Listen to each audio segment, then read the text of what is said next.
আলেম ওলামারা আমাদেরকে ঠকাইছে, আমাদেরকে হক থেকে বঞ্চিত করে এদেশে যারা হক প্রতিষ্ঠা করতে চায় সেই হক তো এদেশে কোনোদিনই প্রতিষ্ঠা হবে না। আলেম ওলামারা আমাদেরকে ঠকাইছে। ওই আল্লামা মামুনুল হক বলেন, ওই মিজানুর রহমান আজহারি বলেন, এরা আমাদেরকে ঠকাইছে। কিভাবে জানেন? যে ওনারা বলে যে খেলাফত এদেশে প্রতিষ্ঠা করা হবে, হজরত উমর রাদিয়াল্লাহু আনহুর শাসন ব্যবস্থা বাংলাদেশে আনা হবে। তো হজরত উমর রাদিয়াল্লাহু আনহুর আমলে তো একটা পাহাড়ে একটা দুর্গম মানুষের খবরও তিনি জানতেন। আর আমরা যে চোখের সামনে রিক্সা চালক নিপীড়িত হইতেছি, ওই আলেম ওলামারা তো একদিনও কয় না। আমাদেরকে হক থেকে বঞ্চিত করে এদেশে যারা হক প্রতিষ্ঠা করতে চায় সেই হক তো এদেশে কোনোদিনই প্রতিষ্ঠা হবে না। আল্লাহ পাক তো এই 2 নম্বরই পছন্দ করবে না। আলেম ওলামাদের দায়িত্ব ছিল যে আমরা রিক্সা চালক, আমাদের 60-70 বছর বয়স, আমাদের মানবাধিকার কি, আমাদের উপরে কি হক আছে, এই দেশে ইসলামের কি হক আছে আমাদের কাছে, আমরা এই রাষ্ট্রের কি হক পাই, এটা আমাদের চাইতে ওই আলেম ওলামারা ভালো জানে। কিন্তু ওনারাও আমাদেরকে সিস্টেমে ঠকাইতে আছে।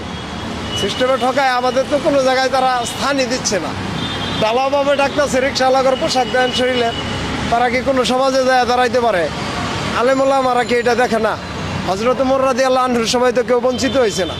ওই খেলাফত যদি এই দেশে চলে তাহলে আমরা রিক্সাওয়ালারা বঞ্চিত কিভাবে হলাম? আল্লামা মামুনুল হক কি জানে না? ওনার মার্কা হইল রিক্সা। আল্লামা মামুনুল হকের মার্কা হইল কি? রিক্সা। তো এই রিক্সার চালক যে দুরবস্থা, এটা কি উনি জানে না? উনি আজ পর্যন্ত কোনো একটা ওয়াজে বলছে যে আমাদের দেশে 70, 75, 80 বছর বয়স্ক একটা রিক্সা চালক, তাদের মানের অধিকার কি? আল্লাহ প্রদত্ত ভূমির কি অধিকার তারা পাইছে? তারা কি বলবে না? তারা তাদের হকের কথা বলতেছে, কিন্তু আমাদের যে হক এইটার কথা তারা বলতেছে না। আজকে এই কথা কইছি, হয়তো আলেম ওলামারা আমারে ধরতে পারে যে শালা তুই রিক্সাওয়ালা, এত বড় কথা কস আমাকে হুজুরের নামে। ওই হুজুরকে আমরাও সম্মান করি, শ্রদ্ধা করি। আমরা দীর্ঘদিন আশায় ছিলাম যিনারা আল্লাহর কালামের সব কিছু জানে, এই কালাম থেকে যে আমাদেরকে বঞ্চিত করা হইতেছে, অবশ্যই তারা এই কথাটা বলবে। কিন্তু দুঃখের বিষয়, ওনারা আমাদের এই যানবাহনকে মার্কা হিসাবে তৈরি করতেছেন, কিন্তু আমাদের যে দুরবস্থা এ ব্যাপারে কোনো কিছুই বলতেছেন। আর কার কথা বলবো? আমি তো শেখ হাসিনা, খালেদা জিয়া, অমুক তমুক কারো কথা বলি না। কেন? ওই নির্বাচনী ইশতেহার যখন আচরণবিধি ঘোষণা করে তখন কিন্তু নির্বাচন কমিশনই লিখে দেয় যে ভোটার আনা নেওয়া কয়টা রিক্সাওয়ালা করতে পারবো। তাহলে এটা কি ওই এমপি মহোদয়রা জানতো না? তারাও জানতো।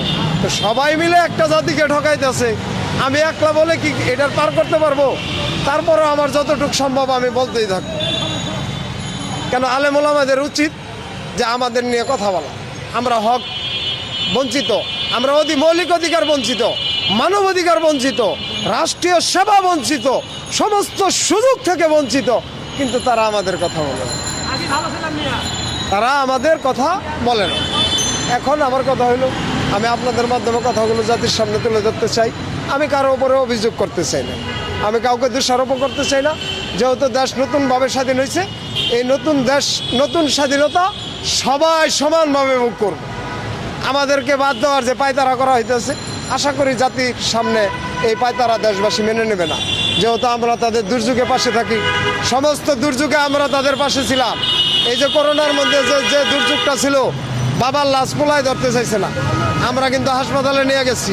ওই নিউরো সায়েন্স আগারগাঁও, ওই মুগদা মেডিকেল, ওইসব জায়গায় কিন্তু আমরা নমুনা নিয়ে গেছি। আমরা কিন্তু ডরাই না।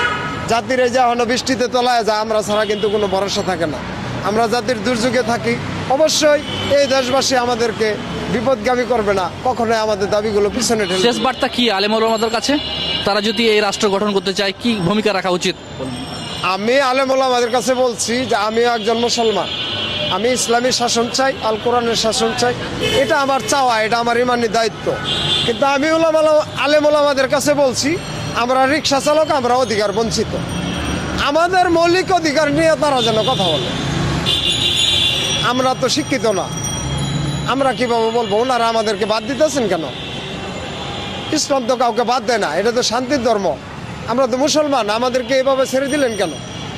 এই যে রিক্সা চালকদের মধ্যে যে কি অবস্থা, আপনি জানেন না? আমাদের নাম কোনো ব্যাংকে নামই নাই, কোনো ব্যাংকে আমাদের নামই নাই, আমরা বিশ্বের কাছে দেনা।